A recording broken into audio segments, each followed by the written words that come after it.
గౌరవనీయులు యువ కిషోరం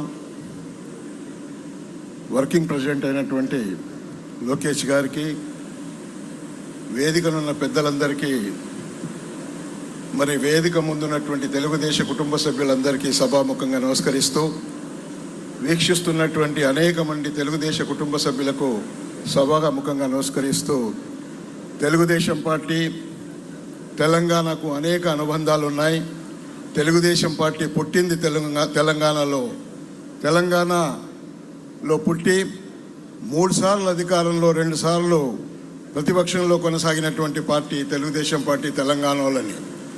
మన ప్రారంభం, మన అభివృద్ధి, మన అధికారం అంతా కూడా తెలంగాణ నుంచి మొదలైంది.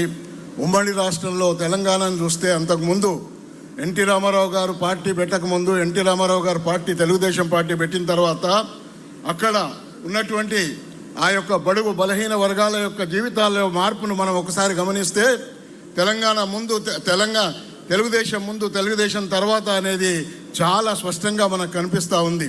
కనీసం బడుగు బలహీన వర్గాలకు ఓటేసే ఎక్కువ తప్పితే అధికారంలో పోయే హక్కు ఉండేది కాదు. కొన్ని వర్ణాలే చాలా సుదీర్ఘకాలంగా పరిపాలించినటువంటి అనేక సందర్భాలు మనం చూసాం. అక్కడ గ్రామాల్లో బడుగు బలహీన వర్గాలకు కనీసం ఒక పెత్తందారుల ముంగట చెప్పులు వేసుకొని నడిచే పరిస్థితి లేకుండా ఉండేది.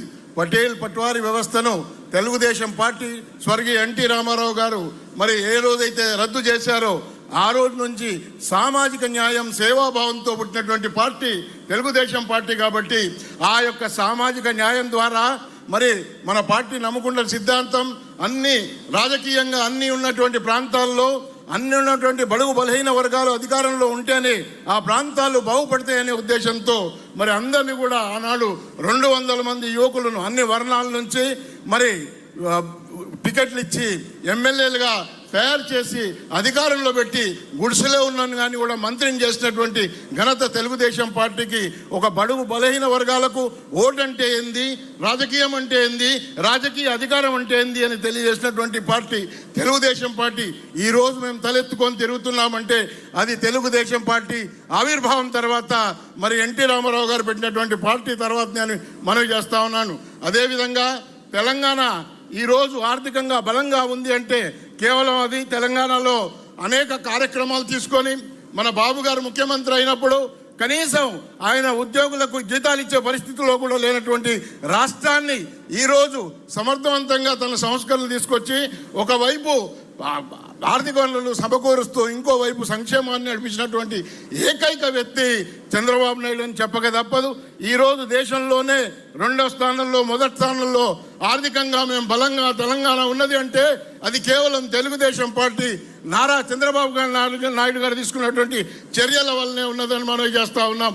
అనేకమైనటువంటి హామీ లేకుండా కూడు గుడ్డ నీడ అనేటువంటి మన యొక్క నాయకుడు తీసుకున్నటువంటి నినాదాన్ని ఆ రోజు చాలామంది బీదలకు మన 2 రూపాయల కిలో బియ్యం ఇవ్వటం కానీ, వస్త్రాలు ఇవ్వటం కానీ, పక్కా గృహాలు ఇవ్వటం కానీ జరిగిందంటే తెలంగాణలో తెలుగుదేశం పార్టీని జరిగిందని మనవి చేస్తూ, మరి తెలంగాణ ఇంతకుముందు వర్కింగ్ ప్రెసిడెంట్ గారు మాట్లాడుతూ నేను తెలంగాణ బాధ్యతను తీసుకుంటాను, తెలంగాణ తెలుగుదేశాన్ని అభివృద్ధి పరుస్తాను అనే ఒక బాధ్యత తీసుకుంటానని చాలా ఆనందం. మేము చాలా బాధపడతా ఉన్నాం. 22 సంవత్సరాలు అయింది, మాకు అధికారం లేదు.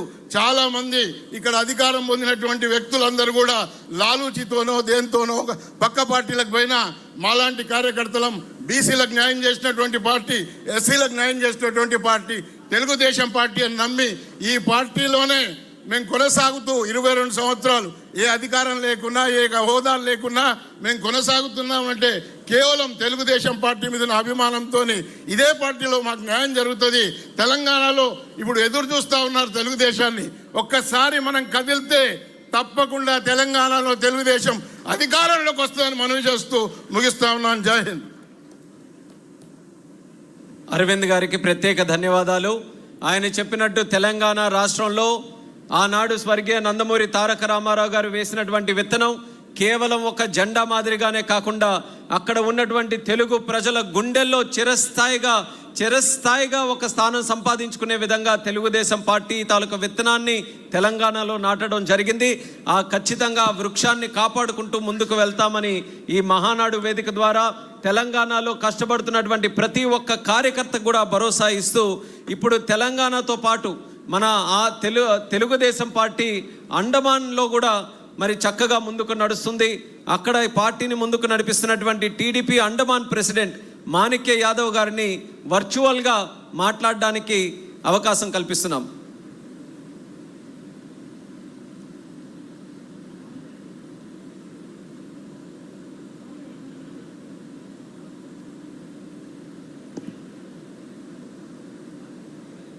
ఆడియో రావట్లేదు చూడండి.